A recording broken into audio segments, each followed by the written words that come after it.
You are watching Access LaPorte County Channel 97. Coming up next is the September 24th meeting for the Michigan City Sanitary Board.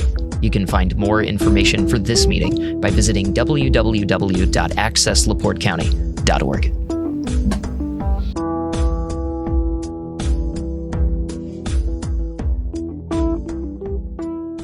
All right.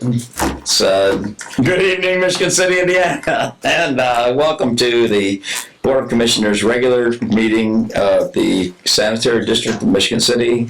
I'd like to call the meeting to order. Let the minutes reflect that everyone's here, with the exception of Tance. Yep. Without what's that? Mr. Falls, yeah. Mr. Falls. So we have 4 commissioners. We have a quorum. And with that, you think I could read my own agenda? Jeez. Okay. So meetings in order. It's item number 3, approval of minutes.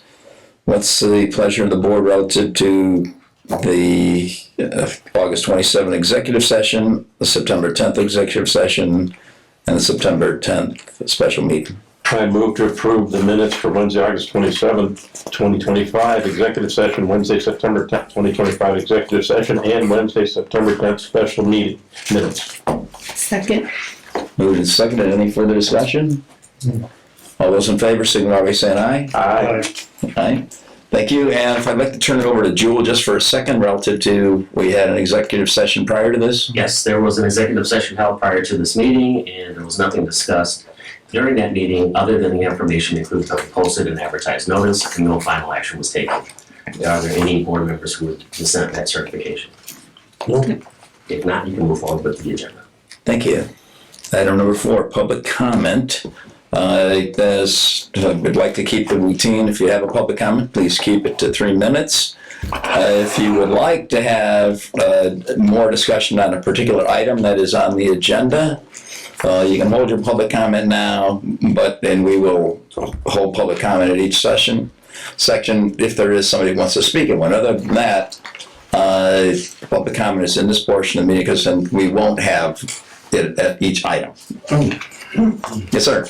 Name and address? Scott Mellon, 200 Kenwood Place. I've got a new thing I'd like to bring up. This is kind of an old issue. It's actually going to go back quite a number of years.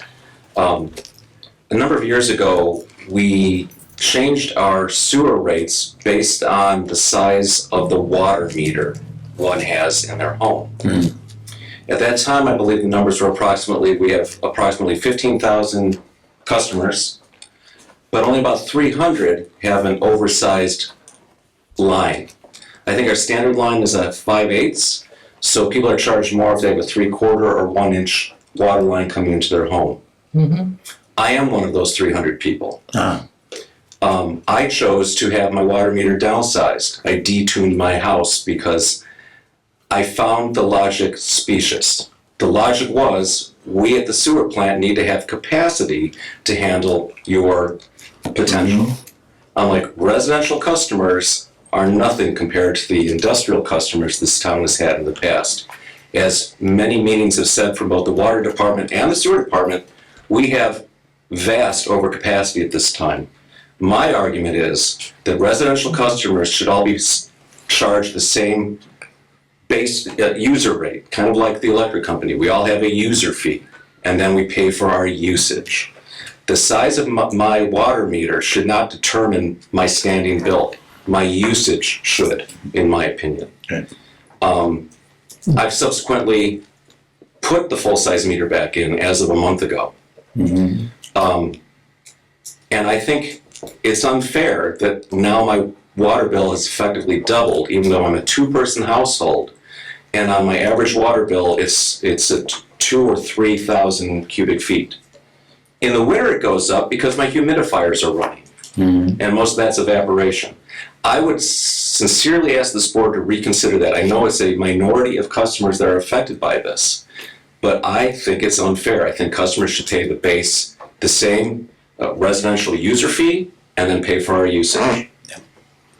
And I personally would ask for relief on this, because it turns out I'm a senior citizen and I'm retired on a fixed budget. and I would like you to consider that. Yeah. The previous business manager offered me that, actually, and I didn't take him up on it. Yeah. And that was over 12 years ago, whatever. But anyway, that is something I wish you would look at. I think it's unfair that 300 people are penalized for something. They should be charged for their usage. Thank you. Thank you. Appreciate bringing that to our attention. We will be reviewing rates in the next few months. That's very timely for us to have that information. Chris, I'm not sure if you're familiar with this issue. I can see some of the logic you're bringing forward. And I don't want to have a broad discussion here now because I don't have any good answers, but I can at least see the logic, and I think the others here may too. So, Yeah. see where it goes. You approached the water department with the same request? I did not, because my understanding is it's the It's just the sewer charge. sanitary district side? Yeah. Okay. It's interesting. I'm happy to look into it more in depth, of course. Okay. Okay. Thank you. Any other public Thanks, comment? Other public comment? Public comment is closed. Okay, and on item 5, maybe, Rhonda, maybe you want to discuss this just a little bit because we really don't have a financial report this month. That's correct. Due to some technical difficulties, we do not have a financial report. So the good news is, verbally based on our last month, Yeah. we still have significant resources to pay our bills. Yes. So, and this will be reviewed again at our next meeting. Yes. Relative to Yeah. what bills we're paying and authorizing. Absolutely. Okay, item number 6, Harris Law Firm. We have some invoices from Harris Law Firm. Someone Yes. like to look at those? Yes, from Harris Law Firm, we have invoice number 11432 in the amount of $843.75. Invoice number 11433 in the amount of $618.75. Invoice number 11434 in the amount of $645.75. And we recommend approval. There's more detail in the board package Yep. and is attorney-client privilege. And this is on top of the retainer. Yes. Yeah, okay, so these are extra charges. All right, what's the pleasure of the board? I move to approve Harris Law Firm's 3 invoices as stated for the total amount of $2,108.25. Second. Moved and seconded. Any further discussion? All those in favor signify by saying aye. Aye. Opposed? Thank you. All right, number 7, Schneider Geometrics, Lake Avenue Highway 12 lift station. This is exciting because we've actually done some stuff in the field We're doing some cool in a high stuff. profile Yeah, place, so that's cool. Yeah, So, cool stuff. I know the taking down of the rail tower, probably rained a little on your parade, but this is still a big deal. But that happened so quickly that we could refocus, Right. Yeah, I know we included some pictures in the package. Yes, very nice. Those are cool. Which, that, it was hard to, I got some video, but it was hard to include a video in the packet, of course. But, that lift station, when it sank, it was really, I don't know if you guys have ever seen that done, but it's real interesting. They actually they fill the inside of this structure. It's a 10-foot structure, 20-foot deep. They fill it with water and then take a small clam and just keep bringing the soil out, and the thing sinks fairly level. They only make minor adjustments as it Wow. goes. Yeah, it's Wow. really a cool process, and it only takes a few hours. So Yeah. it's really a neat process to see. So That's how they do tunnels. yeah, yep. Very nice. Yeah. And then also I see the length of line that runs all the way back to, I suppose, the Peanut Bridge somewhere around there, right? Yeah, and then it'll go under the creek as well. Nice. They're prepping, getting the pipe ready to start the directional bore. Probably about a week and a half is what they're saying now for the directional bore.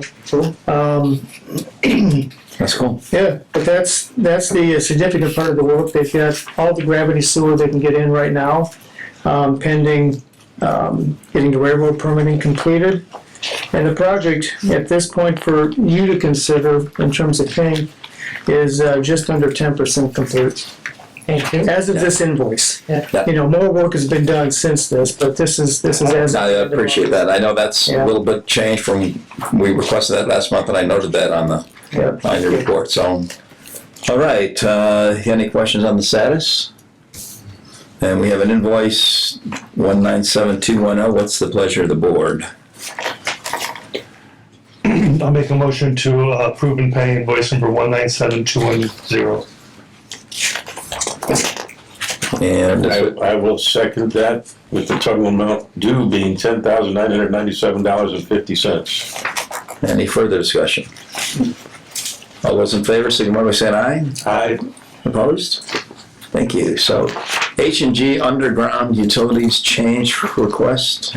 All right, this change request has to do with, it's actually a staff request to change some lift station controls in terms of, it basically is how the lift station communicates with the sanitary district in terms of issues and shutdowns and things like that.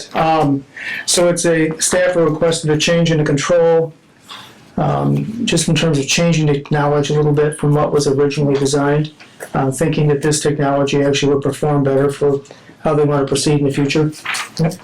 And I can elaborate on that a little bit. The Yeah. reason that we requested the change is because we wanted to maintain consistency across our 45 lift stations. In terms of the information coming in? Yeah. Yes, because we have the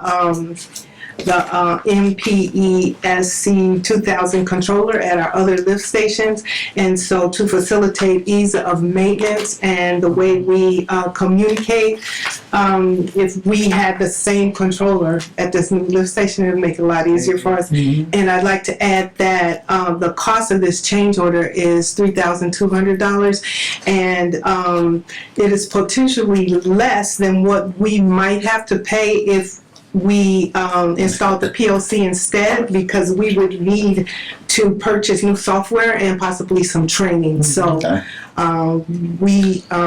that's why we asked for the. Right. So and this, let me dig just a hair deeper. So our existing technology and information system, it may not be state of the art, but it's still functioning well. So one of the questions when you see new technology come along, wow, should we go through and change all the other ones, right, to get to the new stuff? We're comfortable that this is still keeping us current and giving us accurate version. Sure. All right. So what's the? Do you want to go through all these change orders at once? Yeah. Let's do that. That's Right. Actually, the directive number 2. work change directive number 2 actually is the work change directive for this change order. Okay. It was just issued because there's a lead time on this equipment, so we can get that panel constructed. So it was issued so that the controller can get ordered and shorten the lead time a little bit. Okay. And those two are related. So the third one isn't quite the same. The third one is actually a pay request. Okay. So let's the pleasure of the board on items 3 and 4, the change order and the work change directive.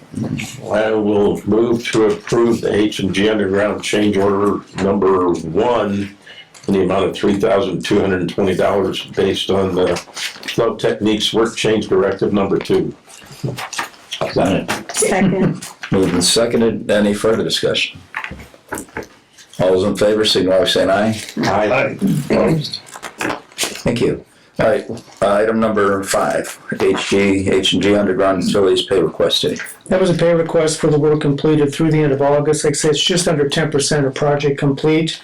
That brings the actually total payments for the project from the last board meeting and this to about $250,000 and some change, plus retainage that's being held back, of course. Okay. So. And we need approval for this also? I believe so. Yes. Okay, what's the pleasure of the board on pay request number 2? That amount actually is $177,703.99. I'll make a motion to approve H&G's underground utility pay request number 2 in the amount of $177,703.99. Let me make sure. Let's make sure that Not do this application. I didn't misspeak. Yep, 177,703.99. And I will second Okay. that. Moved and seconded. Any further discussion? All those in favor, signify by saying aye. Aye. Opposed? Thank you. Item number B, Michigan City Annexed Area Sewer Extension Project, MCASE. Okay, this project is getting nearing completion. It's right now, as of this invoice, about 74% complete, approximately.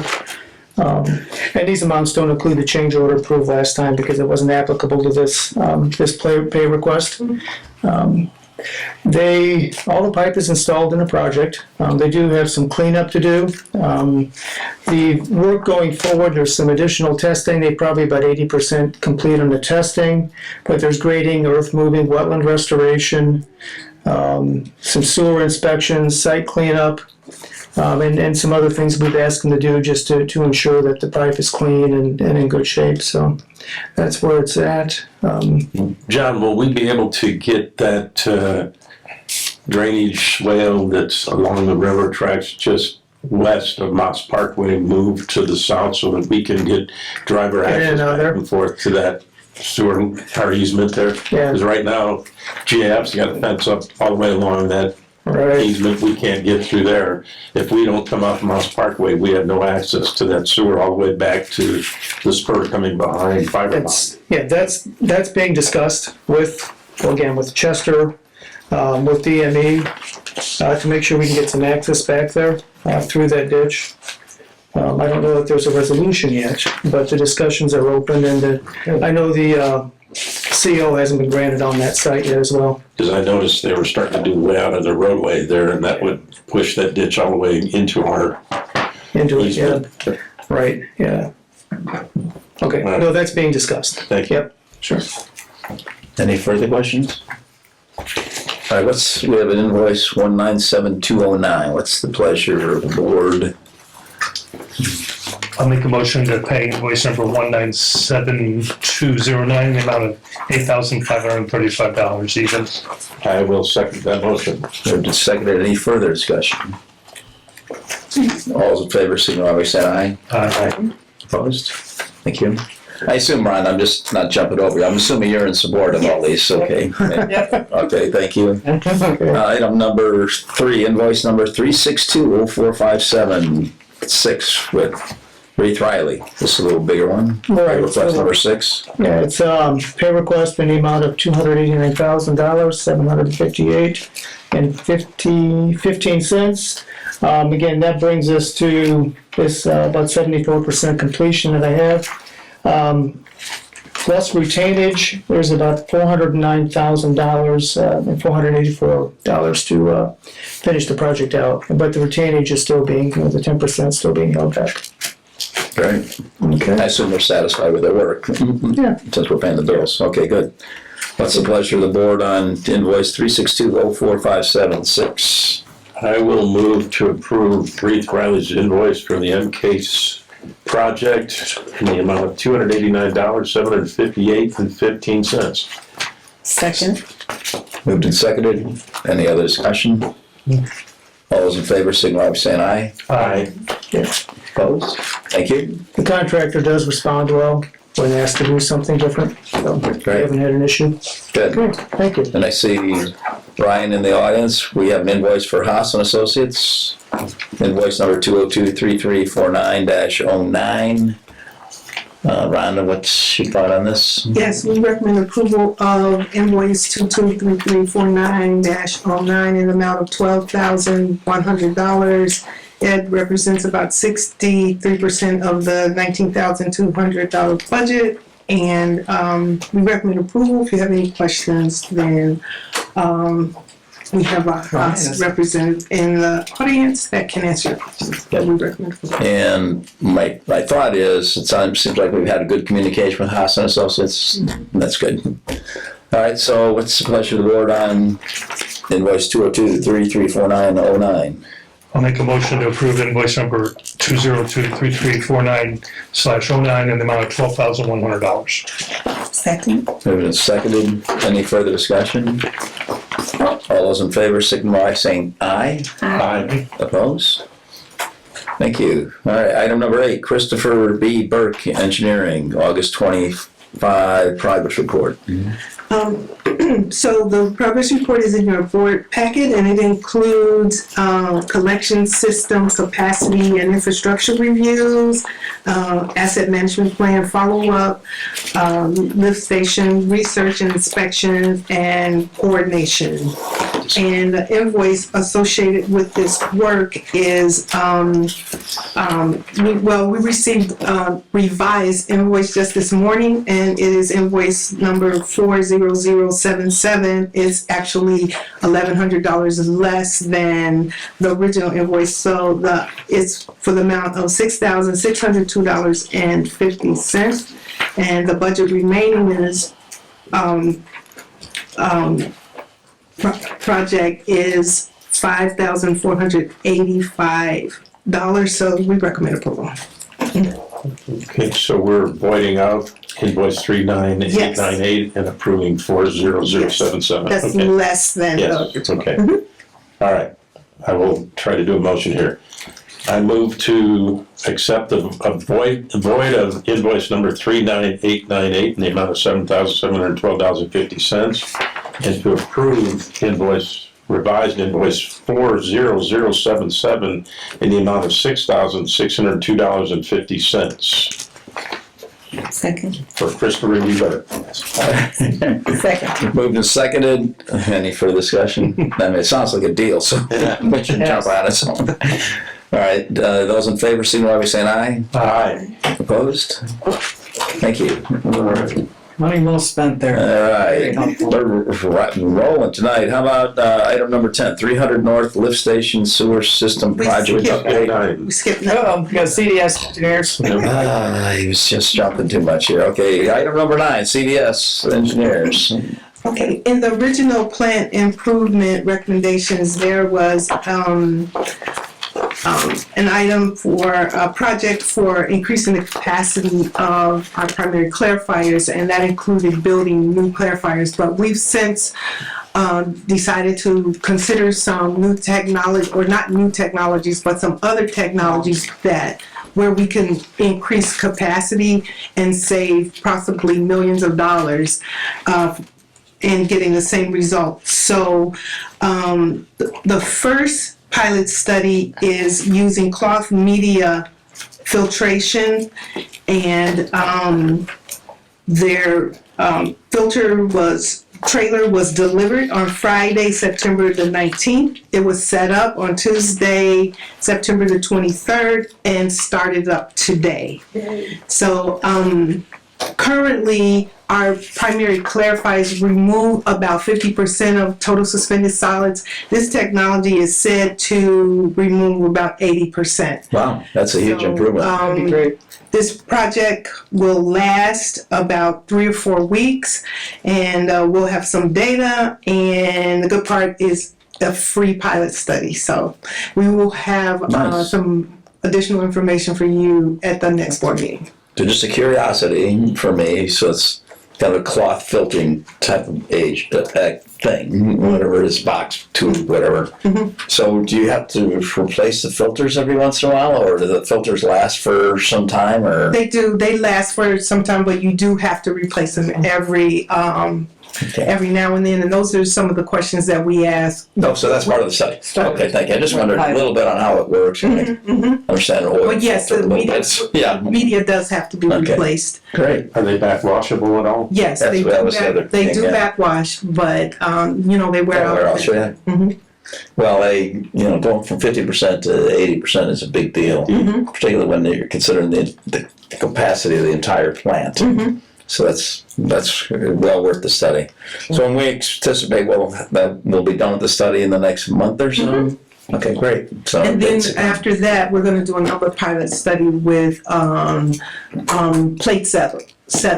Okay. So we will compare the two technologies and see if either one of them is a viable alternative to building clarifiers. And hopefully it is, because it'll be millions of dollars in savings from what Nice. Wow. what we originally. I appreciate the team's aggressiveness relative to considering some new technologies and Indeed. trying to save ratepayers money. So Thank you. All right, item number 10 now, unless there's other questions on the clarifiers.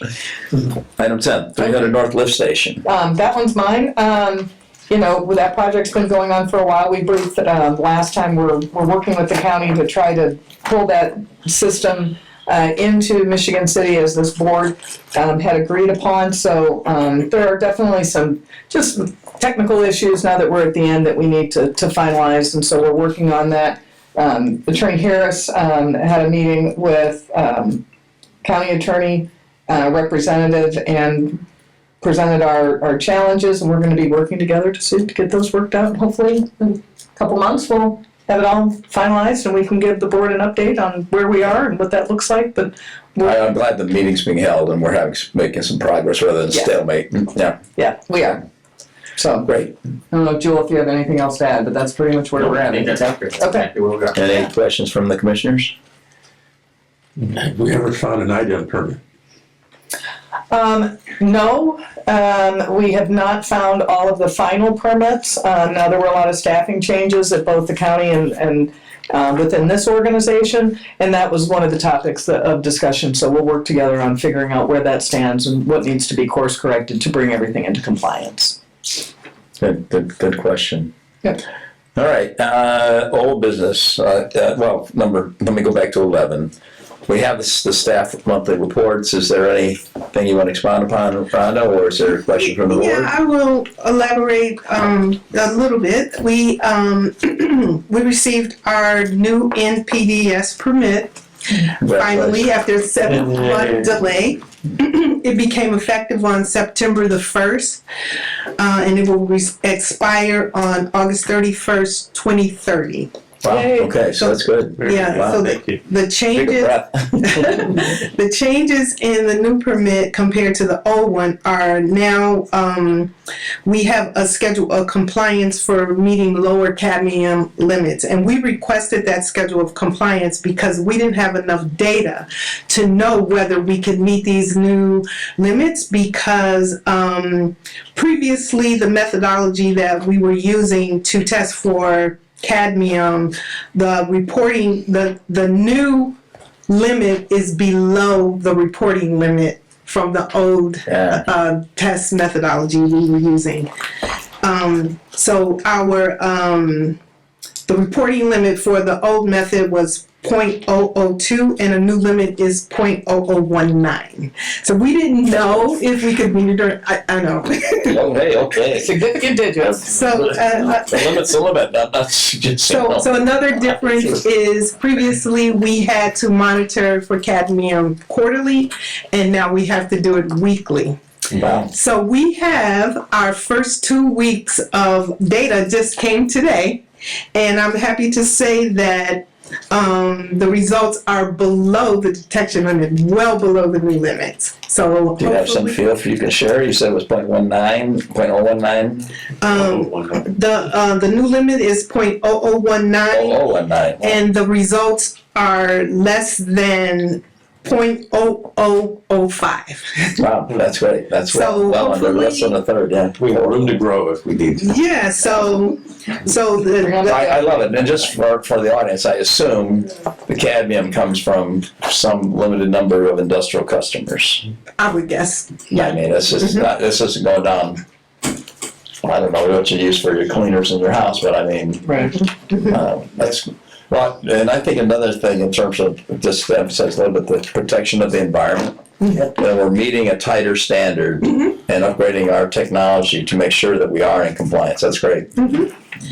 Another difference is we have to monitor cyanide weekly instead of quarterly, but the limits have stayed the same. So I'm not sure why the increase in frequency, but the results have been good. So Good there too. Okay. Yeah. And another change is we must sample each load of hauled waste and keep the sample for at least 48 hours. And that's in case there's a plant upset, we will have something to analyze just to see, what the problem is, where the problem's coming from.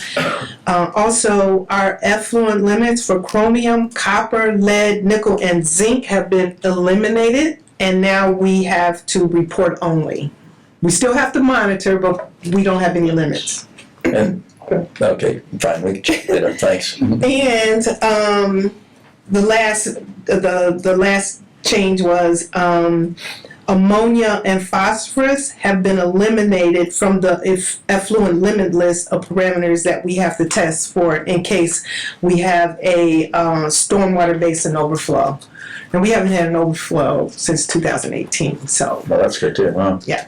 So And we've had some rain since then. we've had some rain, and occasionally the operators will divert to the stormwater basin, but it hasn't overflowed. Great. Mhm. So stuff's working. Yeah. And keeping it out of the creek. Out of the creek. Got it. Do we do any manhole sampling in areas around to see where this cadmium is coming from, what limits there are? Have we done that? We haven't. Probably not, since we're not close. Yeah, we haven't done any, well, we're below detection limits. We were before Yeah. with the old permit, and so far, 2 weeks in, we're still below detection limits, so. Great. Mhm. Excellent. Well, I mean, ultimately the water gets into Lake Michigan, so it's, yeah. All right, anything else? We had an unannounced item inspection on August 26th. All of their inspections are unannounced, and they looked at data from August 2024 through the date of the inspection. We were rated satisfactory in 12 categories for receiving waters, effluent, permit, facility operations, maintenance, sludge disposal, self-monitoring, flow measurement, laboratory, records, and pre-treatment. However, we received marginal rating due to an April chlorine violation. And I'd like to note that every single chlorine analysis was, we test for total residual chlorine daily. Every single analysis was below detection limits from August 2024 through August 2025, except for one day in April this year. And that violation was due to our automated disinfection chemical feed system failed to switch from an empty sulfur dioxide tank to a full one, and then we had a delayed response on the part of the operator. So the regulator was replaced. That faulty regulator was placed. We had all of our other regulators serviced just proactively, and the operator was counseled on the appropriate response when the automated system fails. And item appeared to be satisfied with that explanation. In addition, there were some concerns about the number of SSOs that we've had, and we are working on the response, but we are going to increase sewer inspections in problem areas so we can proactively address any obstructions to minimize the number of SSOs we have. And we have And SSO is sanitary sewer overflow? yes. I got you, okay. And so we have until Friday, this Friday, to respond on how we have corrected or how we plan to correct these things. So, Thank you. Any questions on the report? Sounds like a good report. I mean, in our one errors, one day, one time, I'm assuming it's all been corrected, so great. Thank you. Very good, nice. Okay, old business. This, I know one or two of these is pretty important. So the joint funding agreement for Trail Creek Streamage? Val. Yes, in the board packets, Mr. President, we have a memo kind of summarizing Yep. existing conditions. We've had a gauge out on Trail Creek since 1969, put there by the USGS. They had funded it for a period of time. There's a data gap. In the early 2000s, the district then started contributing. We're able to bring that back. It's an annual agreement. The agreement for September 25 through September 26 is in the amount of $16,900. It's a little bit of a increase from last year. but it's well within our budget. Within our tax levy storm fund, separate from any O&M for the sanitary district, our tax levy based storm fund, we have professional service budget forecasted for $25,000. So the cost of our contribution to the USGS stream gauge is within that budget. So we recommend approval of standard joint funding agreement 26 NFJ FA 00000014 in the amount of $16,500. I have 900 in here. Yeah, the memo has a typo. The actual agreement had the correct number, 16,500. Okay. So apologize for that typo. And so is this something we fund totally, or we get some federal funds? The federal funds provide $3,400 in addition to that, so we're the primary funding source. Okay. The data is very important. We used it this summer as we were adjusting flows coming out of the Carwick Nature Park. It has a temperature component as well, so fishermen from across the Midwest can check this gauge, see what the water is in Trail Creek temperature, and then decide if they want to drive out and come and try fish on Trail Creek. We had a really nice report here about 2 or 3 months ago on this. A young woman came by and gave us. All right, so what's the pleasure of the board on the agreement for $16,500 for joint funding? I'll try this one. We're gonna approve the payment for $16,500 for the standard joint funding agreement, 26 NFJFA 00000014. I will second that. Moved and seconded. Any further discussion? All those in favor signify by saying aye. Aye. Opposed? All right. The next one is kind of an interesting one. Utility emergency repairs, recommendation for award. Yes, if board members recall, we did open bids, our utility emergency repair program for 25 and 2026.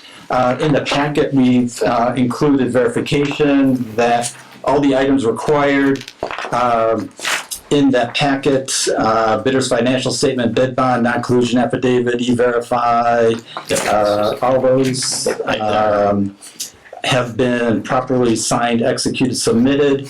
There's a separate local hiring, equal employment opportunity program submittal from each bidder. Those went to Michigan City Code Enforcement Manager, EEO Officer DeMarcus Briscoe.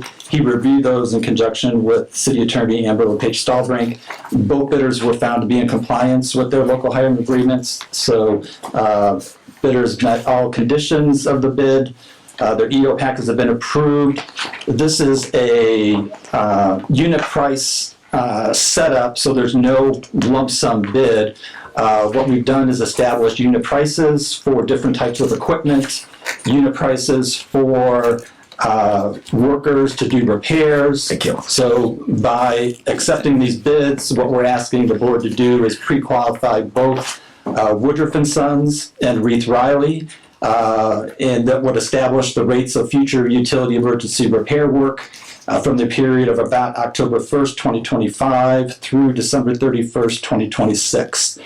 Should the board accept these bids as we move forward and would have a potential for a utility emergency repair that has to be done right away, if there's a street caving in, what we would do is we would contact both of these approved bidders and say, can you mobilize? How quickly can you mobilize?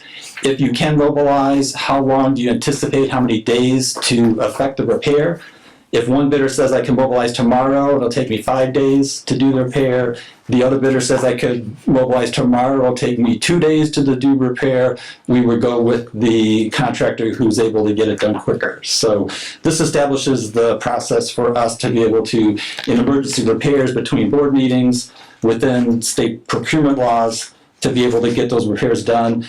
As repairs are being done, then we provide documentation back to the board, the nature of the repair, why it was required, who we call, document, we call both contractors, and then made the decision and got the repairs done.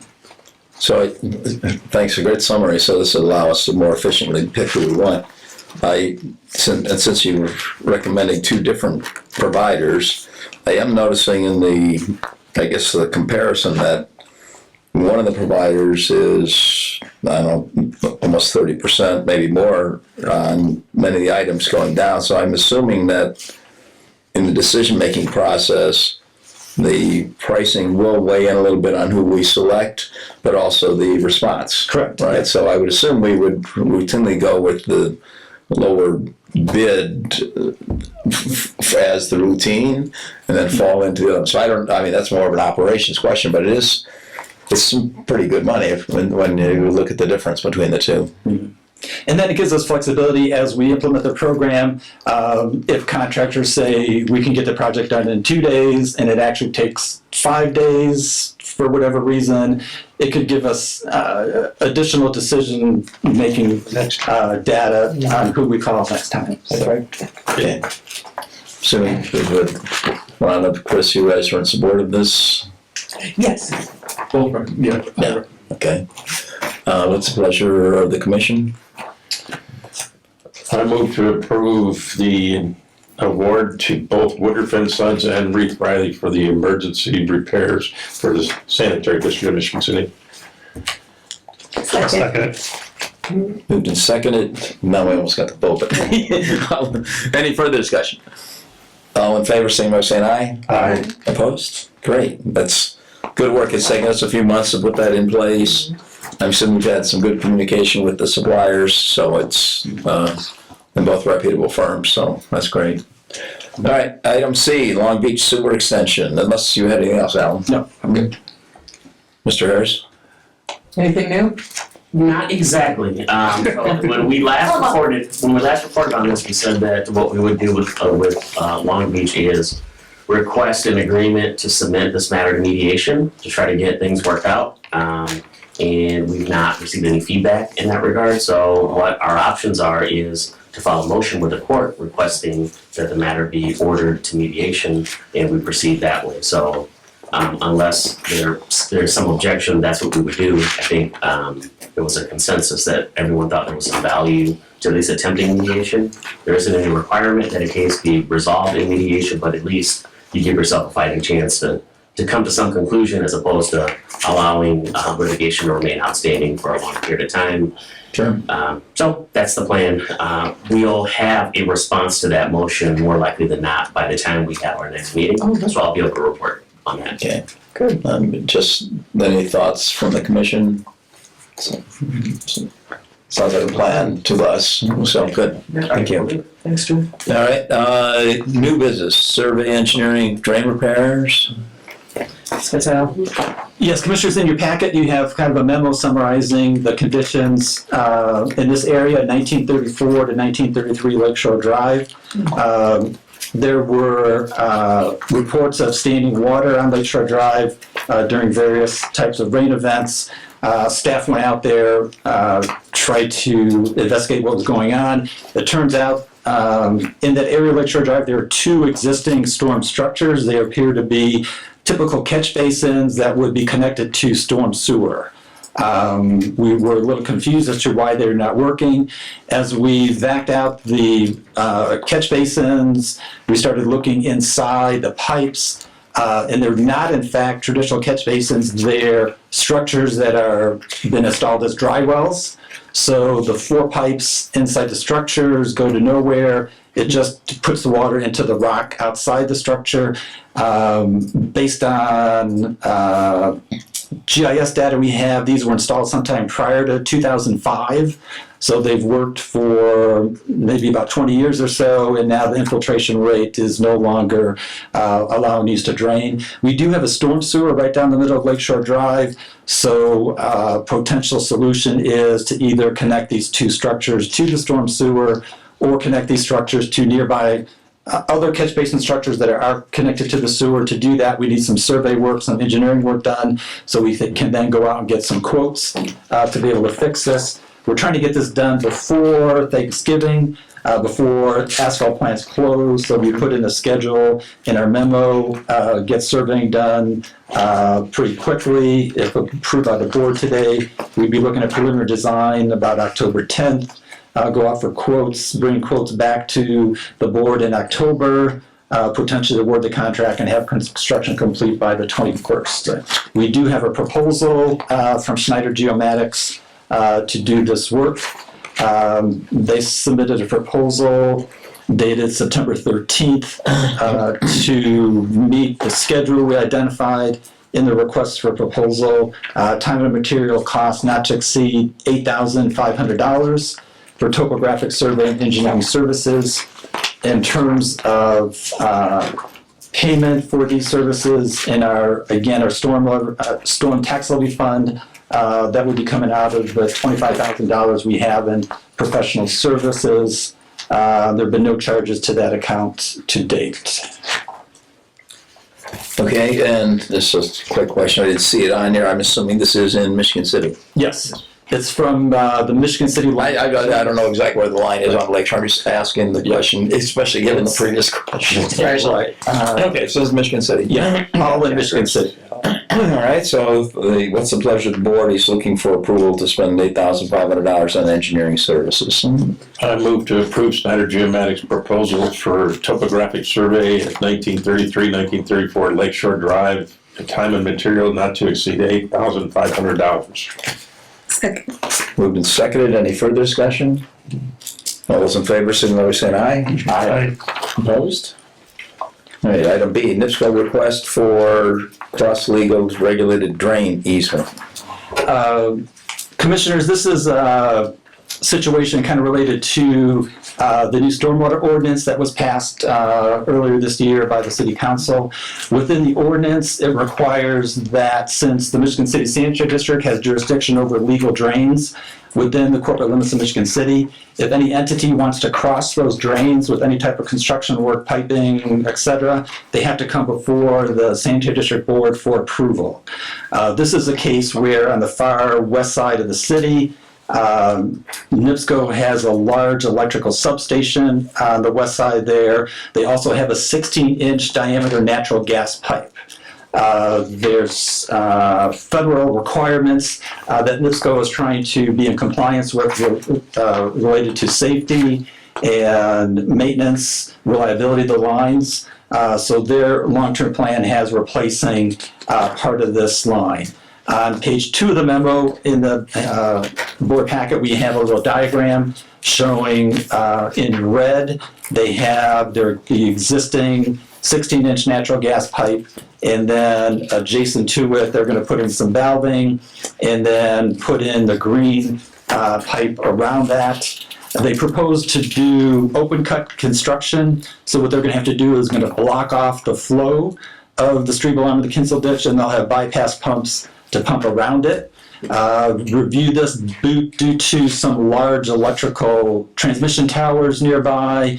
It's infeasible to do jack and bore under Strebel ditch. They're planning to do the work potentially next summer, kind of at a drier point of the year, so flow through the ditch won't be as heavy as the springtime.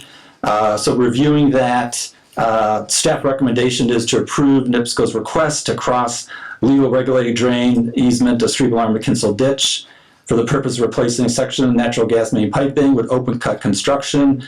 However, with 3 requirements. The requirement number 1, once NIPSCO selects a contractor for the work, they must submit their means and method plan to the district so we understand how the bypass pumping is going to be completed. A minimum of 7 days prior to the scheduled start, they have to notify us to check the weather forecast to make sure there's no significant rain predicted. And number 3, as they are damming up the Strebel Arm McKinsell ditch, the upstream height of the elevation of water cannot exceed the 100-year base flood elevation in the ditch at this location. Upstream of this area is where we have the Strebel Pond Flood Control Facility, so the neighborhood is well protected against flood conditions. So this 3rd requirement, we're making sure as they're blocking off the ditch, the water there does not exceed that 100-year base flood. So that's the design of the retention. Okay, right. Gotcha. So with these 3 conditions, we are comfortable and recommend for the board to approve NIPSCO to do this natural gas pipe replacement. And well, this, it's actually bored under the ditch. So what they'll do is, as the water flow is coming from the ditch towards the gas pipeline, they'll totally block off the ditch. So they'll have a dry, Oh, so they'll have an open cut, it'll go well below the Yeah. normal level of the water in the ditch. so then, once this blocked off, they'll bypass pump around. The other requirement is that the elevation of the new pipe is going to be more than 5 feet below the ditch. So if we're ever doing maintenance of the ditch after we remove sediment, we want significant They don't separation. hit their line, especially that one, yeah. Good.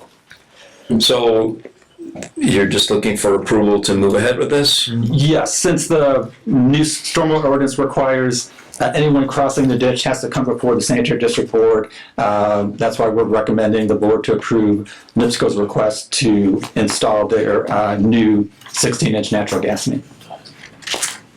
The pipe materials PVC they're using? Do you know? I'm not sure what the pipe material is. We want What's it, you said Yeah. 16 inch? I want bet it's steel, but yeah. Yeah, we have drawings, but We want to have them put that in casing, at least in the crossing under the bottom of the creek. traditionally we have not done that in the past. We could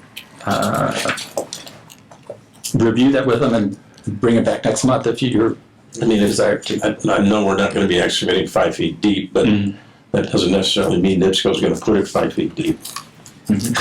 As we all know. Well, that's.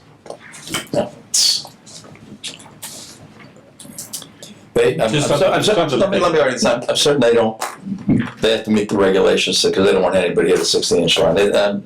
I'm quite certain it's steel too, so. I'm fine. So do you want some extra clarification?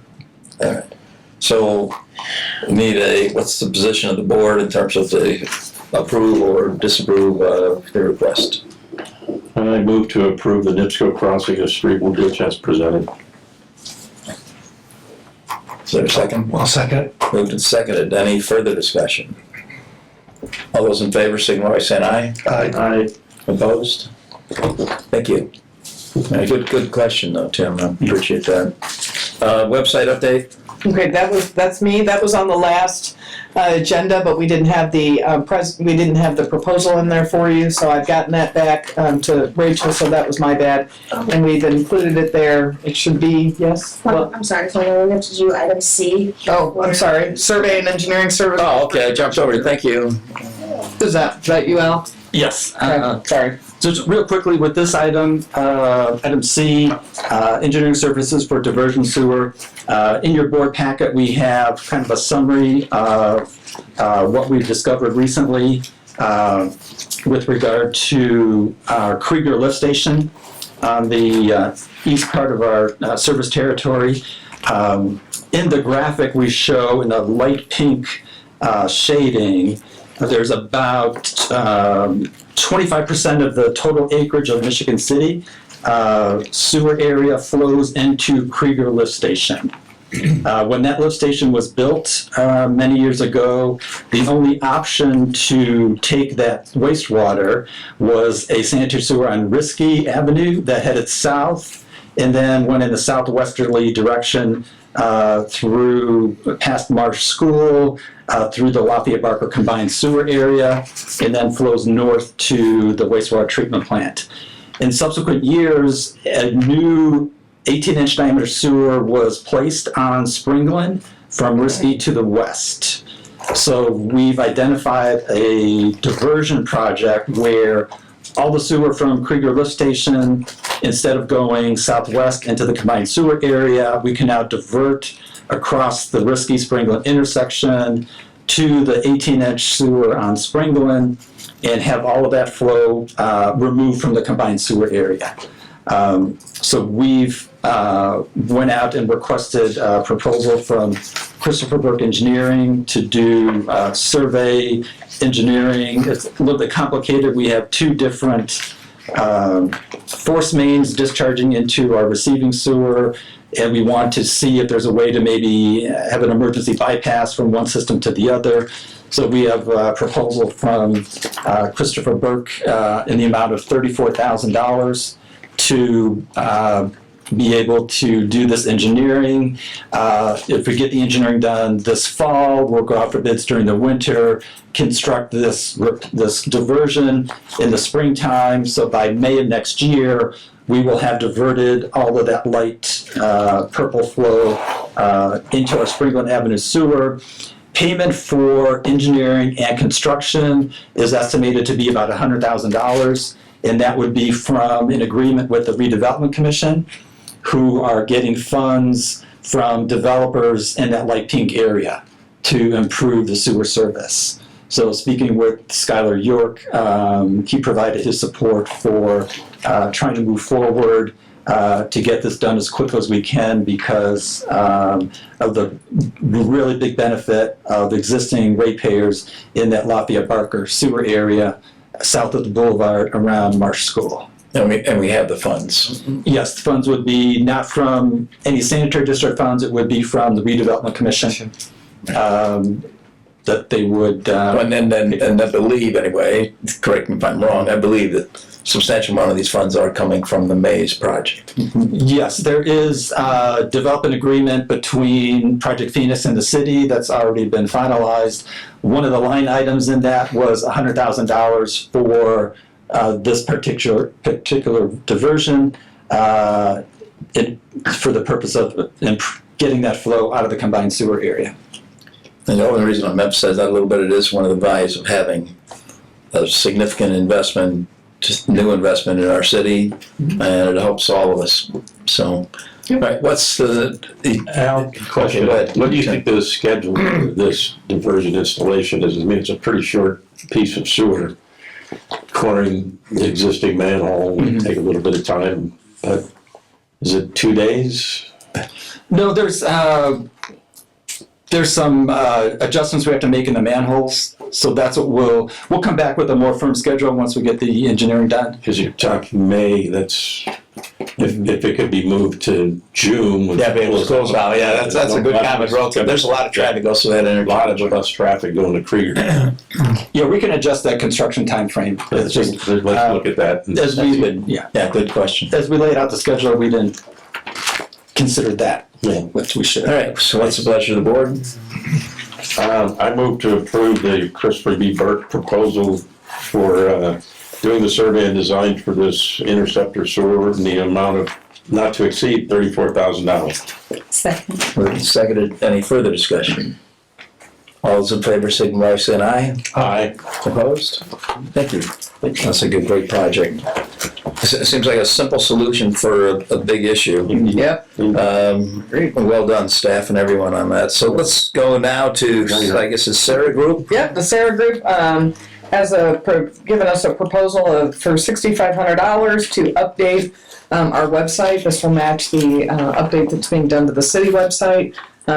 They've already done like a basic mock-up page, so it doesn't look any different, but then we would migrate it over and have it to be of the same ilk, and I think it'll be great to be able to have it new, fresh, and have a lot more information, which we already started posted there, so people can easily see, and that includes the org chart and a variety of other things that we've already posted, so it's transparency, it's all out there, you don't have to submit a FOIA, you can go right to the website and check it out yourself, because we get a lot of those, so I think it's money well spent in the continuity of Oh, sure, if they even just responded one for you.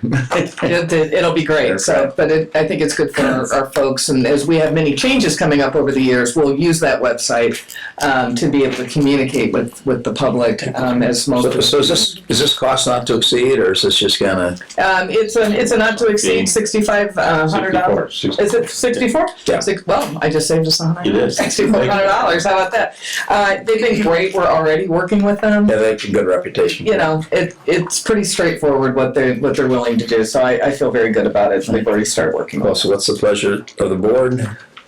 I'll move to approve the Sarah Group's proposal for our website development for the sanitary district of Michigan City in the amount of $6,400, not to exceed. Second. Moved and seconded. Any further discussion? All in favor, signify by saying aye. Aye. Opposed? All right, this next one's a fun one. So best equipment. I don't know if this is Chris or, yes, thanks, Yep. let's go. The influx of damaged cans, lost cans, missing cans, and new residents that come into our area, we're in needed supply of additional toters, is what we call them. So we're down to about 40 right now, and so I need to beef that up. So I approached Best Equipment, which is our preferred provider. They initially did all of our initial cans which are stamped, each stamped with our name and serial numbers on all the cans, so we can keep track of them. So as the preferred provider, they supplied the bid for 200 additional cans, a total of $16,033.93. I did get permission by our public works director, Ms. Wendy Mashai, and then also subsequently by the mayor for approval to make this purchase. So I'm asking the board to continue. And this clarifying question, is this within the realm of not having to go out for bids? That's my only question. Preferred provider because they initially did all our. I get the consistency, I just want to make sure that. Okay. Correct, so it does not have to go out to bid. Correct. So it's the pleasure of the board. I'll move to approve the Best Equipment Company's proposal for 200 new toter cans for the amount of $16,033.93. Is there a second? Second. Moved and seconded. Any further discussion? All those in favor, signify by saying aye. Aye. Opposed? So if I want to get a new tote, I can exchange the old one? charge for that? If someone needs a can, We do not charge them unless they want additional toters beyond their normal two. However, businesses go is free. Okay. I know you cannot switch up. I was teasing. Let's have a little fun with that. That's right. Gotta have a little levity, so. Have we just about used up all the ones my interns put together this summer? That's the 40s that I have left. Thank God for the interns. Good, yeah. All right, right of refusal, grant funding, refuse trucks. I think that's been tabled, and Chris Carter wanted to table that action, is that correct? Yes. Okay, so we had our technical difficulties, so we couldn't get this updated. So that one's been tabled, but we also have the addition, this is the final item, Cronin Associates. This is the additional municipal advisor services that I've requested for a variety of things that have come up here today, including looking at our fee structure and how to continue to do our process improvements on the fiscal analysis side. And this, I'd recommend the board to, and I believe my colleagues would agree, to move forward with Cronin Associates, and the contract is for $35,000 not to exceed. Okay, so we had the proposal and had a little bit of time to review it. What's the pleasure of the board? I'll make a motion to approve the use of Cronin Associates for the price not to exceed of $35,000. Second. Moved and seconded. Any further discussion? All those in favor, signify by saying aye. Aye. Opposed? All right. Thank you. We're moving, rolling. We've got a lot of momentum. So go ahead. Sure, Al. Two additional new business items real quick, if I could. Sure. Sorry, Al, I didn't know that's right. On the table, we had presented a two-year plan. Right. So we're going to be using this moving forward. Each month, we'll provide an update to show what progress we've made. In the plan, we've identified key areas, what needs to be done fourth quarter this year, first quarter next year, and the first 6 months of 26. So we'll be updating that schedule and give you another one next month. So that helps, I think, contextualize all the different agenda items we have and where they fit in in the grand scheme. And then the last item real quick, one of the items in the plan is we need to identify what to do with our sanitary sewer lift stations. So we do have a proposal to get that work completed. Time is of the essence to be able to get this data and put it in our capital improvement plan. So really quickly, the first couple sheets are just a list of all our different lift stations. It identifies when they were built, some of the individual problems we have with those. We have a map of all the lift stations. The third page is a map that shows all these black squiggly lines. So that shows what lift station pumps into a downstream lift station.